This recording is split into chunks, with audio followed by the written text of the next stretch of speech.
It's nice to be important, but it's more important to be nice. So Jennifer Lemke and I jumped on a call today. She is absolutely full of energy and I loved everything that she had to offer. So take a listen to this podcast and you'll just feel more overjoyed and have a lot more energy going into what you do, and just learn to have fun and go back to the basics when you need to, but learn to have fun in anything and everything that you do. Hello, fellow mompreneurs. Welcome to the Real Moms Podcast, the go-to space for resilient entrepreneurs who are striving for abundant living.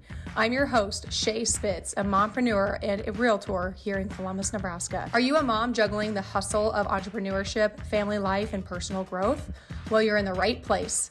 On this podcast, we dive deep into the real, unfiltered stories of incredible women who are navigating the journey of mompreneurship. We'll celebrate the victories, share practical insights, and acknowledge that it's okay to face challenges along the way. Success isn't about the destination. It's about the journey and the growth we experience as we balance our careers and the chaos of family life. Whether you're a seasoned mompreneur or just starting on this exciting path, join me and our amazing guests as we explore what it truly means to be a resilient entrepreneur striving for abundant living. Get ready for real, raw, and remarkable conversations that will inspire and uplift you. Because here at the Real Moms Podcast, we believe in the power of community, authenticity, and the strength that comes from embracing the journey together.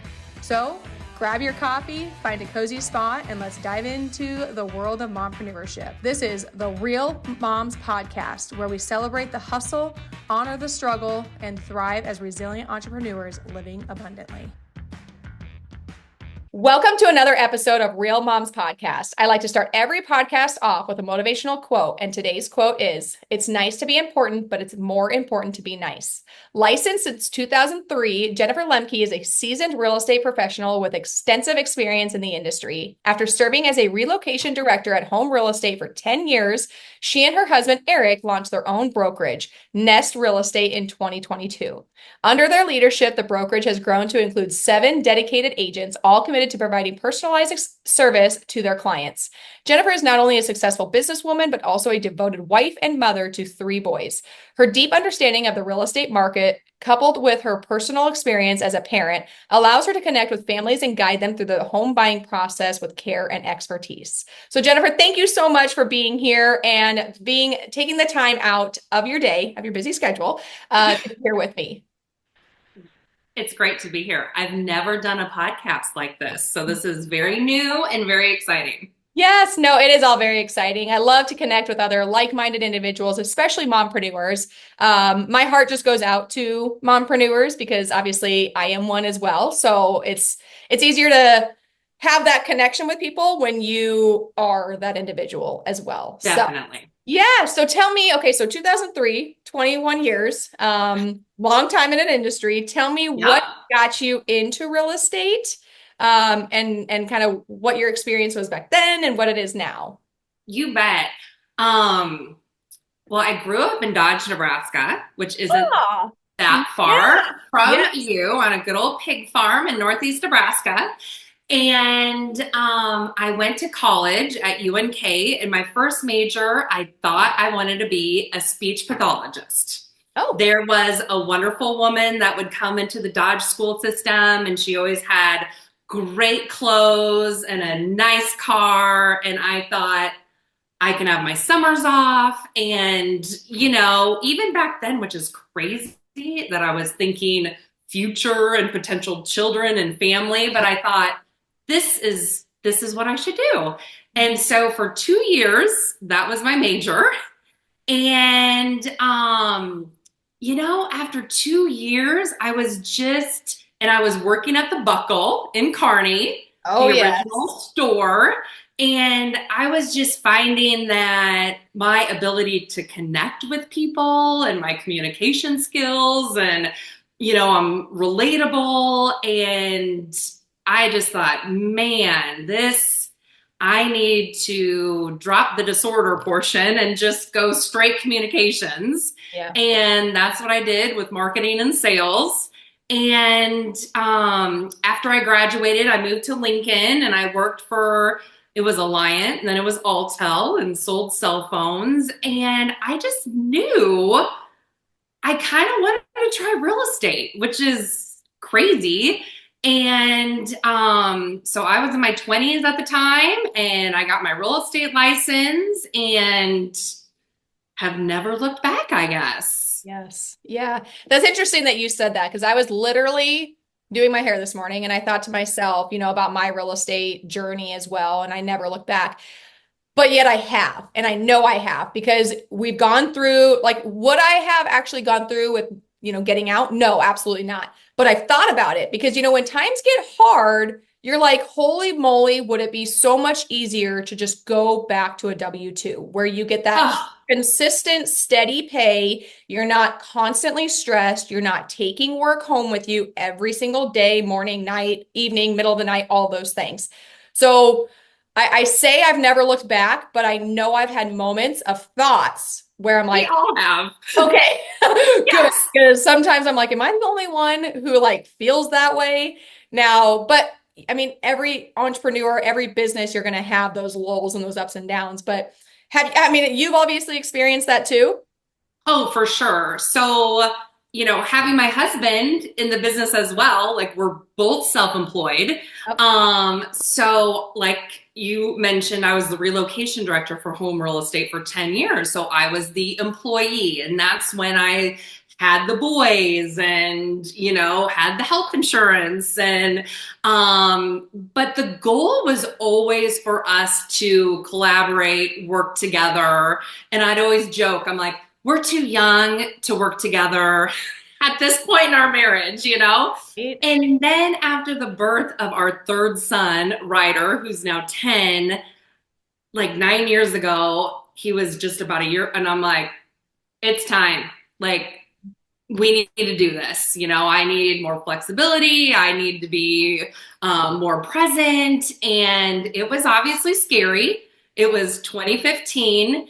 And, if you have the passion and the work ethic, it'll just work. Like, you have to treat it like a job. You can't sit at home and think that you're just gonna obviously make money. But I'll never forget, a few months into it, Eric came into my office at Home Real Estate and he's like, would you quit calling people and quit talking to people? And I'm like, what do you mean? He goes, I've never been so busy. It's just like, oh my gosh. Because I wanted to make sure I covered my salary and then some, Yes. and we exceeded that, doubled, what production he typically did, and hit the ground running. And, it worked. So. That is awesome. So how long has he been a real estate agent then? So he's been licensed since '03 as well. Okay. And were you Yeah. guys dating when you guys got your license or Yes. married So again? our year of engagement, he must be a year behind me. He must be '04. We were engaged. I was selling real estate for a smaller brokerage here in Lincoln, and he was selling TV ads at 1011. And our first year of marriage, we actually worked at competing brokerages. He was at Home Real Estate and I was at Bankwise. And then after a year, that's when I joined Home Real Estate as an employee and did the relocation. And then we were at Home Real Estate, selling together. And the end of 2022, we started our own brokerage, Nest Real Estate, and we're all in, obviously. And we just, I look to the future, and I look to once my kids are out of the house, and which is gonna happen before you even want to realize it. I mean, probably 8 years, and my life will change again, and it'll be, you kind of regroup and move on to the next thing. And I thought, I'm going to surround myself with people that I enjoy and want to work with, and be able to handpick my agents and collaborate and share and cover each other. If you go on vacation, people that you can trust. And that's really what our focus has been for Nest Real Estate, which has been great. That is amazing. So what made you guys decide? So he said stop calling people. So are you doing like the calls and then he's going on the appointments? Yes, yes. So very different personalities, which Yep. is why it works. Yes. And he is more the numbers guy, the contract guy, repairs, and he's also the broker. So he, answers all our agents' questions and things. Where me, as you can tell, I like the people, I like open houses, I like making the phone calls and any leads I follow up with and client retention and events. And that's really my focus. So it works well. Yes, that's awesome. That's awesome. And I want to kind of go back to what you were talking about with what you guys have going on at Nest Real Estate is having that tribe, having that community of individuals who are willing and want to help each other out because you don't see each other as a threat or competition. Yes. You see them as a partnership and you want to see them succeed because it comes full circle. When Yes. the people around you, when you have that good relationship and that good dynamic, when they're succeeding, you're succeeding. And it's a domino effect. Even if you're not the broker, even if you're just another agent, I shouldn't say just another, but even if you're another agent in the brokerage, and you don't technically maybe benefit directly off of that agent, if they are succeeding, you're succeeding. If you're helping them, you're learning. I mean, it comes back full circle. It really does. It does. It does. And having the like-minded individuals, like, most of us have been in the business, it's just great. And we do our most recent hire actually and she's young and she's a young mom and in her early 20s and has a marketing background. And it's been wonderful having her on board because I get to learn about all the other, social media things and everything that she's very in tune with that I'm not always. And us being a mentor to her is helping her real estate career because as you know, and it's very lonely or can be lonely. So yeah. Especially when you're building that. I mean, you're going to have times of like, okay, this is awesome. But I would say most of the time, at least from my experience, you're constantly thinking, okay, what else do I need to do? What do I need to do differently? Am I not doing enough? I'm not doing enough. What should I be doing? Like 100,000 things go into your mind. But yeah, when you start bringing people in and they're a good fit, it's like putting pieces together in a puzzle and it just starts to make sense. Yes. Have you ever had anybody who was more like poison to the other agents? Not necessarily, maybe not in your brokerage, but other brokerages? Not with ours, thankfully, but there's always the handful of individuals out there, as you know, that you pull up a listing your buyer wants to see and your heart kind of goes, ah. Yeah, like, some people just want to make things a little more difficult than they need to be. And I think that's why, like my quote too, that it's nice to be important. I mean, I get complimented, which is crazy to me, about, oh my gosh, you were so enjoyable to work with. And thank you for being so great about this. And it's like, why isn't everybody like this? Like, we don't need to make life more difficult. Like, we can, have a good time and sell some real estate and put some deals together and really enjoy our jobs. Yeah. And my attorney always tells me, kiss, Shae, keep it simple, stupid. That's what he always tells me. Always tells me that. But I mean, I think when I notice that when I get stressed, I always have to remind myself, okay, let's go back to the basics. And how can we make this fun? Like those are the two things I try to remind myself. It's like pulling myself back because, you get overwhelmed. We try to overcomplicate things a lot. Yes. That's what we think we need to do. We think we need to grind 24/7, that we need to be 100% focused on our business every single moment of the day, that we can't have fun and we need to be doing this. And, I mean, we got the comparison game going on with social media and Yep.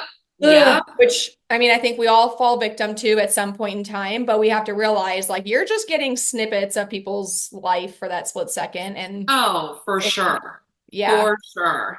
Yeah. And But it's yeah. about finding that balance. I think when we were both new in the game, like, yes, you want to be the newcomer of the year and you want to be the top agent in your office. And, we did all those things and that was important to us, Yeah. at that point of our career. Yeah. And I remind Eric, I'm like, you could be a CEO of some company, or I could be, and we would be out of the house and away from our children and family and traveling. And, I go, we make a very blessed living. I do not miss a child's activity. That is a hard pass for me. Even Eric, it'll be like, oh, are you going to do an open house on Sunday? No. Weston has football on Sundays. No, I will not. Yes. That's why I'm in this industry. And, that's my motivation and that's my deal. So, I just think once you get 20 years in and you figure out your balance, it's very enjoyable. Yeah, it is. It is. And I kind of like, so I use abundance more than balance just because I feel like, especially in real estate or when you are an entrepreneur, you can kind of bring your family into your business. So I feel like it's more of like an abundance. Now you're going to have like teeter totter, you're going to have a little bit more heavy time with business and a little bit more heavy time with family, things along those lines. But, well, I had somebody ask me not too long ago, like, hey, Shae, how are things going in your personal life? And I'm like, ooh, shit. I mean, Nobody asked me that. I think it's good. But I thought about it more. I'm like, why do I have a hard time answering that? And I think the reason I have a hard time answering that is because my business is also my personal life. You know what I mean? Like my kids and my husband are so involved in, because my husband's also a real estate agent. We're at two different brokerages. He does land sales.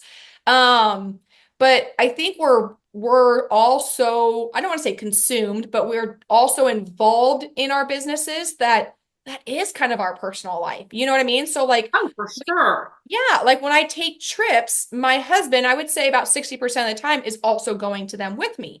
Now there's some that I go to that he doesn't come and whatever else.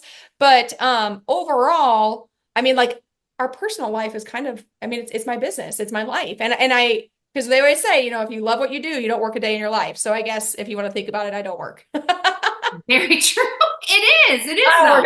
And I think your clients, I mean, they understand. I have kids and sometimes, I'll have when they were younger, especially like I'm in my Suburban and I have the snacks and throw a movie on. And if, when the market's hot and you have to get in a house and get your buyers in, I mean, there's no getting a sitter or what, like, I'm there and they appreciate it, and understand. And that's just how it works. And I mean, there's been times it's cute because my boys, they'll walk in a house and they're like, were we in this house yesterday? A new list, like, yes, you were. Yeah. I showed it to somebody else. Yeah. And it's just, how it goes. I had extra football magnets for my client mailing, this last month that has the Husker volleyball and football schedule on it. And I had extra, so I whipped up some postcards, for the neighbors with the door hangers. And my younger two, Weston and Ryder, I'm like, okay, let's go walk the hood. Yeah. And they just know, like, this is why I get to be with you guys after school and summers. And, like sometimes I have work to do and we're gonna do that. But they get it and it's great. Yeah. And it's fun because when you're having fun, your kids see that and then they want to also do what you're doing. And they may not go down that road, but I was talking to my daughter last night. She's infatuated with rocks. It is like the craziest thing. She's so infatuated with rocks. But anyway, so she found this rock and she's like, well, what kind of rock do you think it is? I said, I don't know, go study it. She's got a little book, that she can write things down on. And so this was like 9:00 at night and she comes in my room and she's like, Mom, I took some notes on my rock. And so she told me all the things about this rock, she's like, this, what kind of rock do you think it is? But anyway, and I said, Riley, what is it that you would love to do and be when you get older? Like, what kind of change do you want to see in this world? How do you want to feel? She's like, well, I either want to be an EXP real estate agent or a rock professional. Maybe both. I'm like, okay, what inspires you, honey? What is it? And she's like, oh, I don't know. Like, she was like all stressed. It was the cutest thing. But the fact that she even said that she wanted to be a real estate agent did, because there's times, you know, like when you're so busy and you're like, okay, I mean, am I not present with my kids mentally, even though I'm there? So you kind of always have that, like, am I like hindering my kids because they're so heavily involved with my real estate? But when she said that, I was like, okay, there's hope that I'm not completely doing everything wrong. But she, long story short, she chose the professional rock route. I think that's a solid choice. I'm like, go for it. Whatever you can do with it, honey. Like, you live out your dream. I'm not going to tell you what you can and cannot do, because you know what? There is an industry for every single thing out there. And that's just it. I mean, truly, if you find your passion, I don't care if it's picking up trash. And, you know, I tell the boys, like, Yeah. you will find what motivates you. You will find what your strengths are someday. You know, just like I have nieces that are so worried about their major and they don't know what they want to be. I'm like, you are 20 years old. I know. Like, you are fine. I changed my major 2 years into it, and they're just like, you did? I'm like, yes.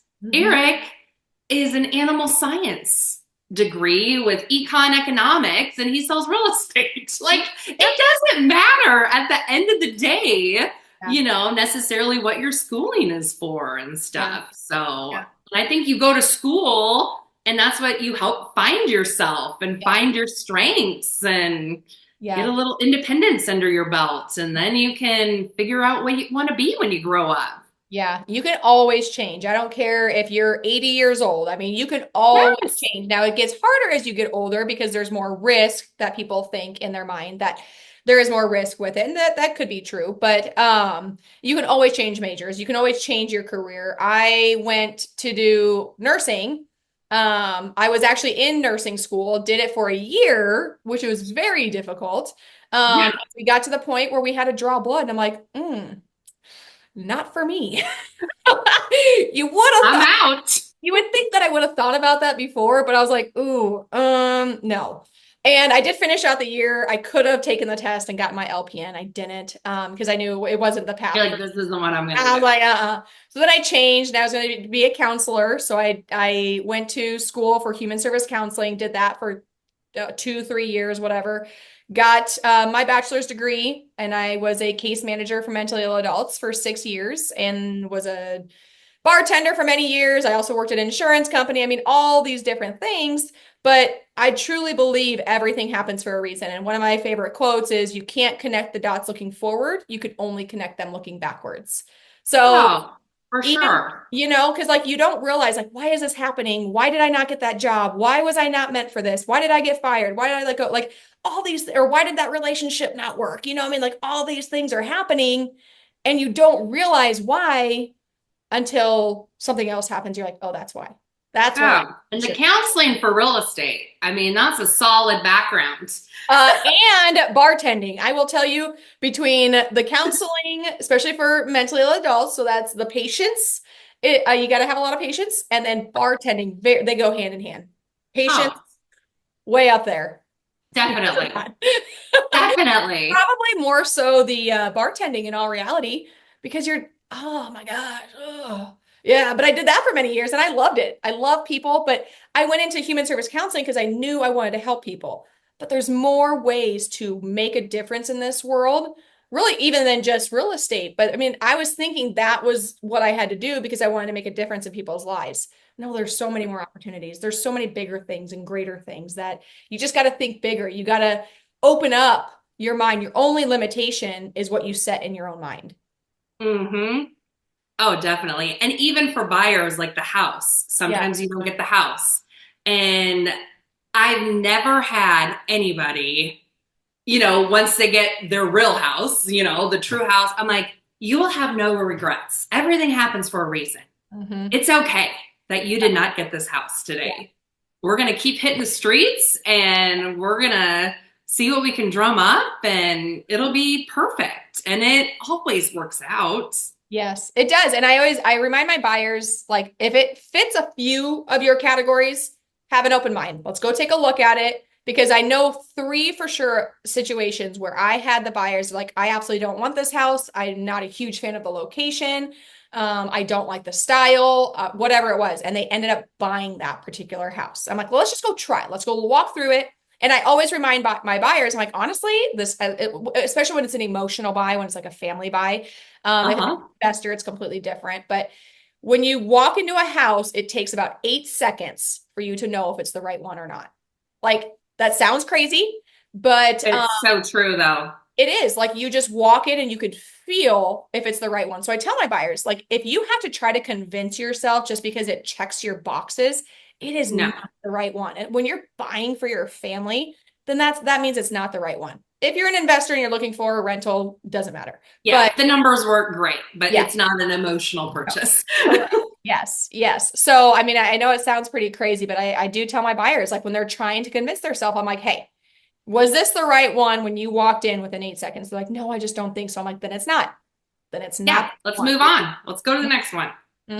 Exactly. And then I also learned, never give your own opinion about a house that your buyer wants to see. Oh yeah, especially too early. Yep. Because I remember there was one, I almost wanted to tell them, like, you guys are going to hate this house. I've seen it before. It's terrible. And they walked in and they loved it. I'm like, oh my gosh, good thing I didn't say anything. Oh, exactly. Exactly. That was my aha moment. Yes. For sure. For sure. So those two, I'm like, really? Okay. You want to go over asking? Really? Oh, okay. All right. Well, let's do this then. All right. Oh yeah. But yeah, so now your boys, how do they feel with you guys? I mean, like, have you seen a difference with them in like their personalities, being involved, not being involved? Do they get frustrated because you guys are heavily involved in the business, especially now? I would say my oldest is your typical firstborn, rule follower, and he knows. He's like, oh, I don't think I could do real estate. And I'm like, Hunter, you don't have to do real estate. Like, it's fine. Like, he knows, like, he's going to be your, Monday through Friday, type job. And that's fine. Like, you'll find your thing. And since he's 4 years older than the next one, then I have 10 and 12, Weston and Ryder. And because Hunter's been able to detassel and have a few little odd jobs here and there, they like the idea of making money. Like, it's very appealing to them. Yeah. And I've always had, since they were little, like, this is your fun money and this goes to savings, so we have that. We don't just blow through everything, or save everything. And so they're all about their fun money, obviously. And so much so that, man, I think it's been like 3 Christmases ago, Weston, he wanted a candy machine. He was all about passive income, and we read together Rich Dad, Poor Dad. And he, because we have some rentals. When you're in real estate, we don't have 401ks, so you have to find other ways of saving and building wealth. And so they got a candy machine, just one of those little 3 slots. You put the Skittles, the M&Ms, and you put the quarter in. And they went to a car dealership and they had note cards, and I made them ask and do a little mini presentation. And they still have that candy machine at a dealership on O Street. And that is their, like, little income. And we check it. And now they've found, cleaning golf balls. Like, they walk the golf course and get all the used balls, and that was their summer project. They'd wash them and sell them. And so I just think being an entrepreneur and them seeing us, like they're always just kind of thinking of the next thing and what they can do, which is wonderful. Yeah, it puts in that like creativity into their minds. And I think so like that's like with us, my husband and I, we've never really agreed to like letting our kids have technology. They do get TV once in a while, but it's interesting how creative they are no matter where we no matter where we go. I remember when we were doing our newborn pictures with our youngest, and our oldest was, I think they were 4 and 3, and then our newborn. And we were having family photos and we were doing that. I remember the photographer said, "Your kids must not get any technology." I was like, "Yeah, but why, like, why do you say that?" She's like, "I never see this happen anymore." And we looked over, and both of our 4-year-old and our 3-year-old, they had teddy bears and stuffed animals lined up. They had them in a row. They were playing. Like, she's like, "I never see that anymore." She's like, "If kids are quiet, it's because they're on a phone or a tablet or something along those lines." And that was almost 5 years ago, and I'm sure like the technology is even worse now today, with kids and just handing it over to them. But I'll never forget that when she said that, because our kids is creativity and mindset, when they get bored, they're not constantly complaining, "Oh, I'm bored. I'm bored." Okay, no, go find something to do. I don't know what to tell you. Like, figure it out. I don't know. Go clean. I can get you If clean. it is 20 degrees outside, Yeah. they are outside shooting hoops in the driveway. Oh, It's like, uh, no, you need to yeah, get out of the house. yeah, You need to, yeah, exactly. I mean, my I kids need you to get out of the house. But it's a huge, it's interesting. There's kids on my block here in Lincoln that I didn't even know they had kids and didn't even know they also went to Clef Corn. But they obviously are inside and, doing the video games and stuff. And even Weston, towards the end of the summer, he's like, "We didn't even ask to play the PS5." And I'm like, "Yeah, no, there's no reason to." no, And then they fight. yeah. They play the video games, which drives me nuts. Yes. And then they fight. And I'm like, no. Yeah. No.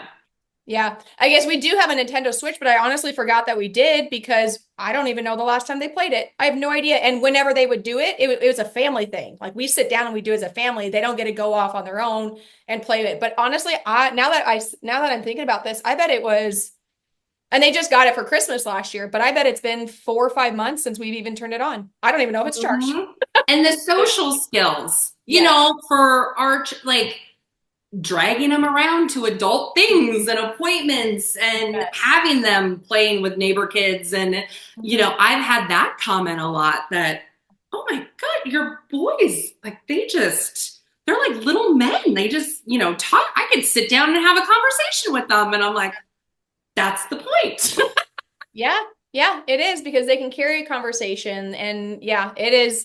It's so, so, so important to get your kids involved in those types of things early on. I mean, I was dragging my youngest, because I didn't get into real estate until I was a year before I had my youngest. So I was pregnant my whole first year basically, and then dragging her around everywhere for the first, for sure, 8 weeks until she could even go to daycare. But I literally got home on a Saturday and I was showing homes on Monday. Like, I was committed. But yeah, I mean, she's just grown up around it. Now she's kind of getting to the point where, like, "That doesn't sound fun, Mom. I don't want to go look at a house." But, as a 5-year-old, 4-year-old, that'll happen, and it does get boring. I don't disagree. I don't love showing 6 homes in a row either. So I get it. Totally. Yeah. So through all these changes between, with your family and business, have you and your husband ever had like struggles to try to figure out, like, how is this going to work? I mean, any issues that kind of arise? Luckily, early in our marriage, I had a townhouse that I owned individually before him. He had his home that, so we both purchased homes early in our 20s, and we kept them as rentals, and then, bought the next house for us to live in and stuff. And it's always a nice feeling to have, like, okay, if things go south, we can sell this or sell that or roll it into something else. 2020, of course, COVID, interesting / scary. And, we joked, we're like, I feel like we're retired. I'm like, but we need to make money. We can't retire yet, you know? And luckily that was pretty short lived, you know, the world came to a stop. And then like a month or two in, then people were hitting the streets again, selling and buying. But that was definitely, you know, a scary part of being in real estate. But I just think, you know, when the going's good, you need to sock that away for a rainy day. And I remind Eric, you know, I think he takes the ups and downs a little more harder than I do. And when we're slow, I'm like, hey, like you also have to enjoy the slow. Like you have to enjoy the regrouping and getting back to the basics of calling past customers and, you know, putting in the work and enjoy family time. And it's hard because you're like, oh, well, I'm not so busy. I should take the vacation. But it's also hard to want to spend the money to take the vacation. Yes.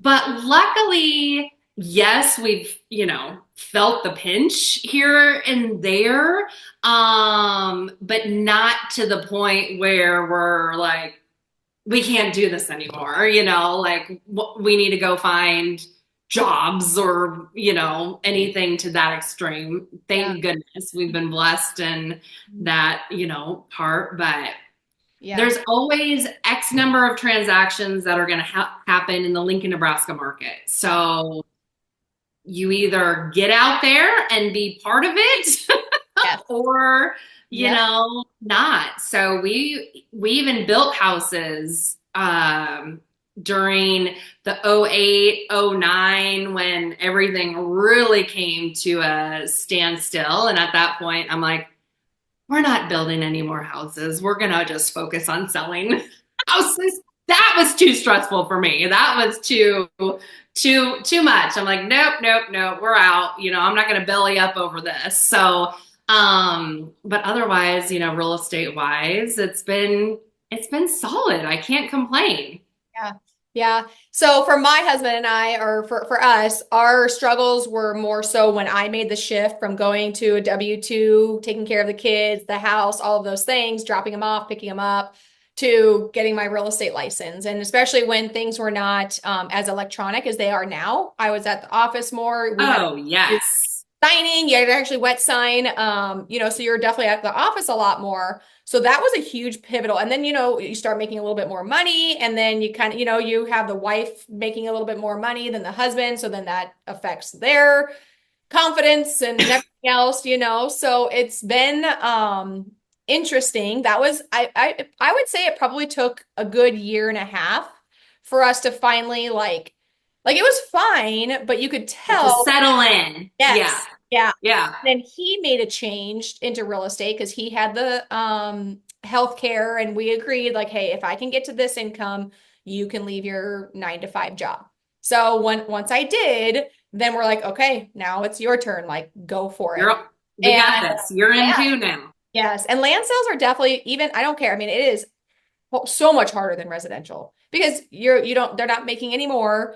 And especially in Nebraska, you're selling to the family or the neighbor or the tenant. And so it's still a very, very hard niche to get into. It really is. But you just got to stick it out and keep grinding. You can't quit, and you got to keep going. So definitely. Yeah. So what is one piece of advice that you would give to your younger self, or to somebody new who's getting into real estate or entrepreneurship in general?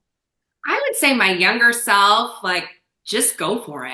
Like, it's going to work out. If you have the passion and the hard work, you know, it'll be just fine. I mean, the things I used to stress about, you know, looking back, I'm like, you know, even just purchasing our first rental. Oh my goodness. It was such a big deal. And it was like 16 years ago, and it was $115,000, which you can't even find a property for that in Lincoln hardly right now.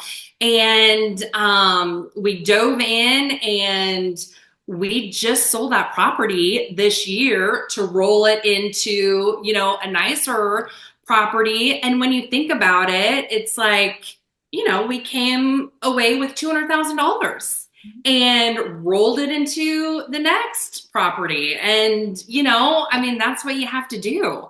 But of course, at the time, it was extremely scary. And the purchase we made, I always told Eric, I'm like, whatever we purchase, we have to be willing to live in it, because if the going gets tough, yes, and we have to sell our current house or a rental house or whatever, like we have to be willing to, move into that property, which we never had to, but that was starting out, that was kind of the thing. So for my younger self, just, take the risk, go for it. For a new person wanting to get into real estate, find a good mentor. It is. We spoke about how it can be lonely out there. Like, you're self-employed. If you want to stay in bed all day, you can stay in bed all day. Like, no one's checking up on you, checking in with you. And some people really need that accountability. They're not the self-starter that they thought maybe they were. They watched HGTV and thought, this looks so easy. I'm going to go sell real estate. And as you and most people know, it is not. But man, a good mentor that you can ask questions and shadow them and maybe go to appointments with them, that is huge getting into the business. Yeah, I couldn't agree more. It is so extremely important, especially now with all the changes that have been going on. That's a whole nother thing, but we don't need to dive into that. A whole nother podcast. Yeah, that's a whole nother whatever. So, but no, I think finding that mentor, but also saying, people always say fake it till you make it. I say faith it till you make it. That you have to believe, you have to have that fire and that grit and that desire and just the belief in you and that what you're doing will work out. You just have to keep going. Like you said, just go for it. You do. I mean, I am 49 years old. I've been doing this, 20 years, and there's still moments that I'm like, you have to mentally get in the headspace to be like, okay, I'm going to start calling some people and I'm going to, but it's not the easiest thing to do. No, it's not. It's not. Entrepreneurship is very difficult. It's very lonely. People don't understand where you're at. Even if you have a significant other who's also an entrepreneur, you're not in the same boat as them. You're going through something different. All the things. Do you feel like, would you say like reading is a big part of where you're at now? I wish it was. Currently, I have been. I'm like part of a book club these days with some other moms from school. And so I've been really enjoying it and stuff. But historically, not so much like it should be. I'm going to ninja training here in a couple weeks in Colorado. So even old dogs can learn new tricks. And I just feel like I'm at a point where I have the experience, I have the knowledge, I have the customer base, and I'm not planning to retire anytime soon. I'm not there yet either. So I feel like I'm really in this sweet spot of, okay, I'm going to go learn more, see how I can sharpen my skills and, get after it. So that's exciting. That is so exciting. Well, Jennifer, I truly appreciate you being here and sharing your wealth of knowledge. I feel like we could have definitely talked for a whole lot longer. For sure. So no, I appreciate you being here. How can somebody get a hold of you if they're looking to move into the Lincoln area or looking to sell? You bet. So my phone number is 402-440-4406. And my email is Jennifer, spelled the way if you were born in the 70s, JENNIFER @nestne.com. Awesome. Awesome. Awesome. Well, thank you so much, Jennifer. And I hope you have a wonderful day. Thank you so much, Shae. Take care. Yep. And that wraps up another inspiring episode of the Real Moms Podcast. A huge thank you to our incredible guests for sharing their story and insights today. If you found value in today's conversation, don't forget to hit that subscribe button so you never miss an episode. And hey, sharing is caring, right? Share this podcast with your fellow mompreneurs, friends, and anyone who you feel could use a dose of inspiration. Share it on your social media as well. But most importantly, if you found this episode helpful, please leave me a 5-star review. This helps get our information out to those who have never heard or seen us before. Are you feeling inspired and you're sure that you could add some value to the podcast? Shoot me a message and let's talk. We love hearing from you. So connect with us on social media. Tag me at Shae J Spitz. That's ShaeJSpitz. And share your thoughts and takeaways, or even suggest topics you'd like to have us explore more in the future episodes. Remember, you're not alone on this journey. Your resilience is your strength, and your pursuit of abundant living is truly remarkable. As always, keep thriving, keep growing, and keep embracing the beautiful chaos of being a mompreneur. Until next time, take care, stay real, and keep living abundantly.